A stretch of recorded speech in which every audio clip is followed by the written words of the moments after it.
soccer fitness. Now, there are many aspects to soccer fitness. You've got things like speed, endurance, stamina, agility, strength. So only today is what I want to focus on is building that base fitness. So if you're starting from like an off season and you're starting to work into a season that's upcoming and you're in pre-season with that, and you want to start from the bottom and try and build that base up, that's the sort of fitness that I'm talking about now. So I want to just talk through three different types of training that you can do to help improve that soccer fitness. So just before you get started with any fitness work, of course it's important with these things to warm up properly. Now I'm not going to talk about a warm up today, maybe we'll do that in another video, but make sure that you warm up properly. Certain things like dynamic movements are perfect for this sort of fitness work, so make sure you do that and avoid any injuries. Now I apologize for the wind. It's quite strong here, so hopefully it doesn't affect the sound. Now the first training type that we'll speak about is continuous training. Now the clue is in the title with this one, continuous, as you can see there.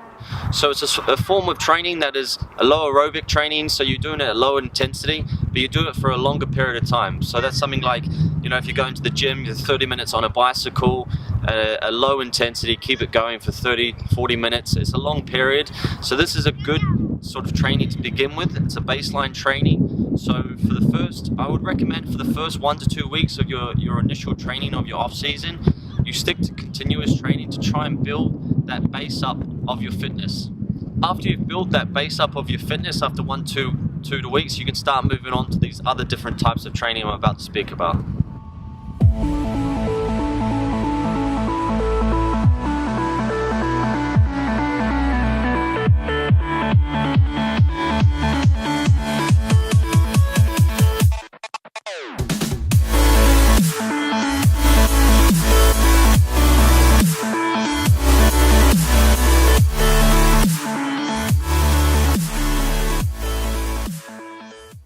So after having been doing that continuous training for a period of 1 to 2 weeks, the second type of training that you can now incorporate into your off-season sort of program is fartlek training. Believe it or not, fartlek training means speed play in Swedish, of all languages. So for me, fartlek runs are like the holy grail for soccer fitness. What they are is basically, it's like a small surge of increased speed, and then you follow that up with coming back to your normal zone and recovering and then trying to repeat again.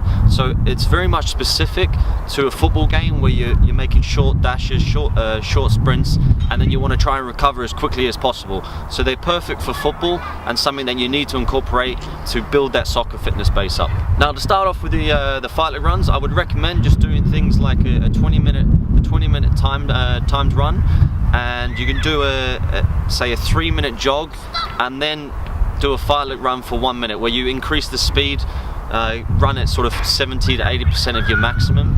That's all it is. It's not a full out maximum run. You're not trying to hit the red line of things. You're not trying to push yourself to the limits. It's at a good pace like that.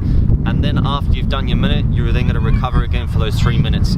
So it's like I said, it's very specific for football. It's very relevant. So it's something you should definitely incorporate in your training.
Yeah, okay.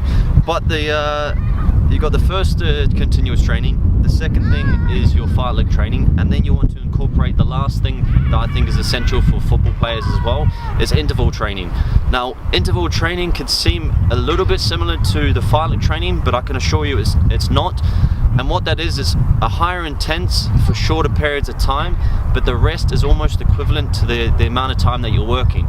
So for example, you might work for a high intensity of 90%, so you're almost close to your maximum for a minute, but then your rest is only a minute or a minute and a half. So it's a lot more intense, but it's a lot shorter period. So a little bit like the fartlek training as well. With the interval training, it's important to focus as well on the recovery. So it's like when you're recovering, your body is also adapting as well. So it is part of the process that when you put in the work in and you're recovering, you focus on the recovery as well, because as you're doing it, your body makes changes, you're becoming a lot more stronger and fitter, and this is perfect for football as well. So it's important that you build up through that, and I'll show you that as well, that you build from the continuous to your fartlek into your interval, and then you start to incorporate them all, and that will really give you a really good basic ground fitness for football, for moving forward into things that are more specific, like speed, agility, all those other things that you'll have as well that you can focus on another time.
So that's the 3 types of training that I'd recommend to do, especially if you're doing an off-season program. So the people that requested this video, thank you very much. I picked probably the worst day to do it. It's so cold, and yeah, but I hope that it's useful for you. So thanks for watching. I hope you enjoyed the video. If you did, give it a thumbs up.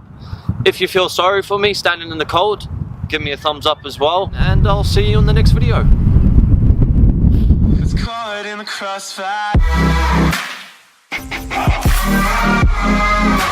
It's caught in the crossfire.